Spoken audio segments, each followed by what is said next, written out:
Well, we've got a former rock and roll promoter, former TV news executive in Chicago, St. Louis, and now Detroit, and now a talent agent, Mort Meisner. He penned a memoir entitled Enough to Be Dangerous, One Agent's Life in TV News and Rock and Roll.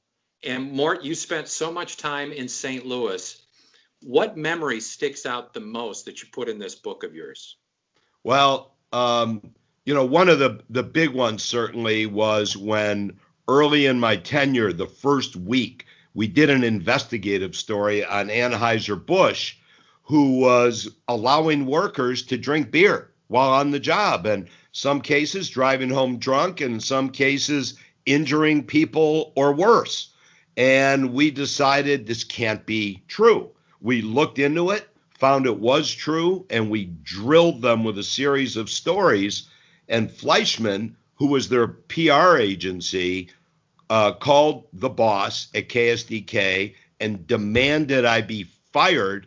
And that boss, Bill Bolster, who's now passed away, told them to go to hell, which was because I thought I might be fired.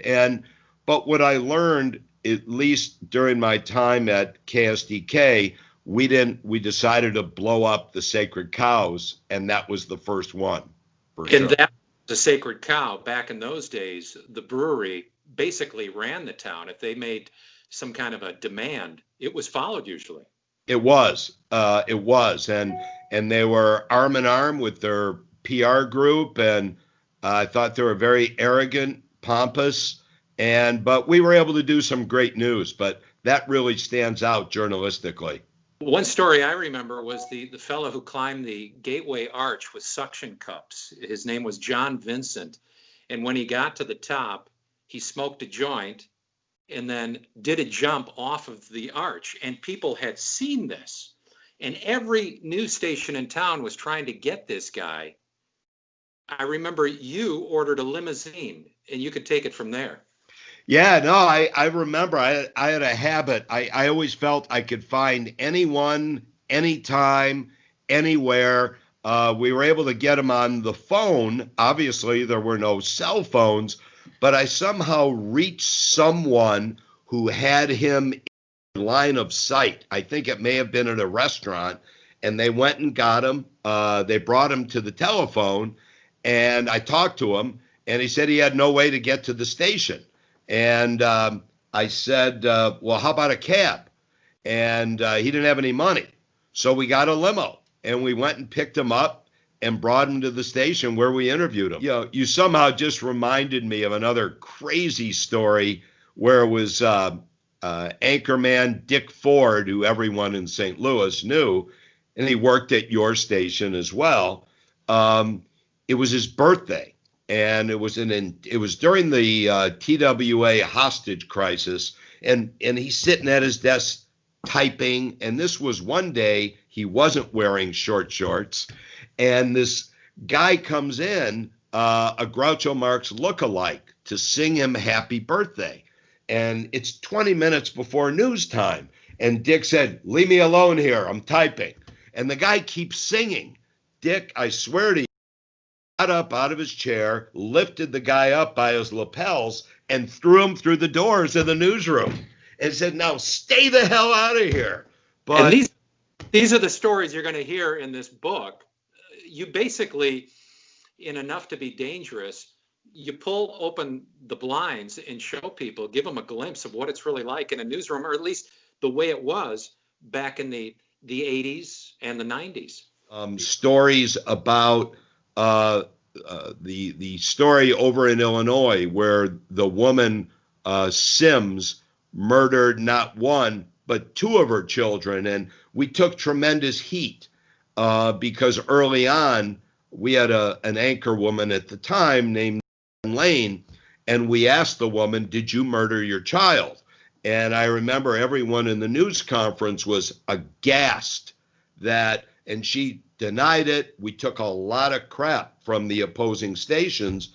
And then eventually she had another child born that was murdered, and she got both murders pinned on her. And I think my proudest legacy in St. Louis, other than hiring you and hiring Huel Perkins, is we changed the way news was done in that market. It was sleepy, dry, and boring, and we up the ante. I think KMOX, now KMOV TV, pretty much had everything their way, and we mixed it up because we had strong management. And much of this comes from your background as a rock and roll promoter. I remember when people would be sent out on stories, you would hand the assignment to them and you'd say rock and roll. Yeah. Talk a little bit about your background in rock and roll.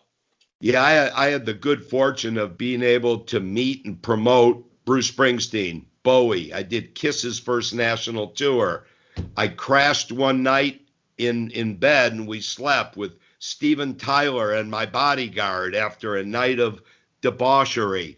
You know, one night I'm with Kiss in Green Bay, the next night Barry Manilow in Cincinnati.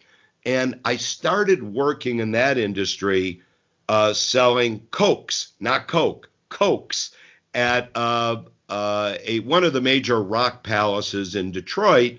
And then by the time I was 18, I was going to New York, booking groups, booking tours, and my friend who's now passed away, who owned the company with his dad, they paid me $500 a week, making a fortune, but $500 cash under the table at Right. such a young age, it was like $1 million to me. And you know, all the stories you hear about no brown M&Ms, true. All true. There's a great Aretha Franklin story where in her contract rider, she demanded certain things, and this one show, it was barbecue. And about an hour and a half before the show, we go in her dressing room and she has sauce all over her arms and face. And I said to her manager, I said, you know, we got to get ready because she goes on in about an hour and a half. And he says, come on, Queen, we got to wash you down. And I said, it was weird hearing a person say that to another person. You were a fly on the wall. I was. In 1904, I was set up to interview John Goodman, who's from St. Louis. And it came across the wire that John Candy had died. Mm. So I called up John Goodman to just verify the time. I found him through his brother, Les. He was at a entertainment club in the Metro East. I can imagine. Soje, probably. Yeah, probably. And I said, John, are you still ready? He was always very respectful. He'd say, yes, Mr. Pertzborn. And I said, by the way, did you hear about John Candy? And he goes, what about John Candy? And I said, he passed away. And he just burst into tears on the phone. Wow. Mumbling, Candy, I gotta go. And I said, oh my gosh, I messed up that interview. I'm not going to get it today. But I was reminded of that in your book when John Belushi died. Yes. Yeah, this is an interesting story. So John Belushi died. I was working in Chicago at the time, and we were able to get reaction predictable from his brother Jim and other people from Second City who he had worked with. So I was running the newsroom, and I said to one of my assistants, let's call his mother. No one's interviewed his mother, Agnes.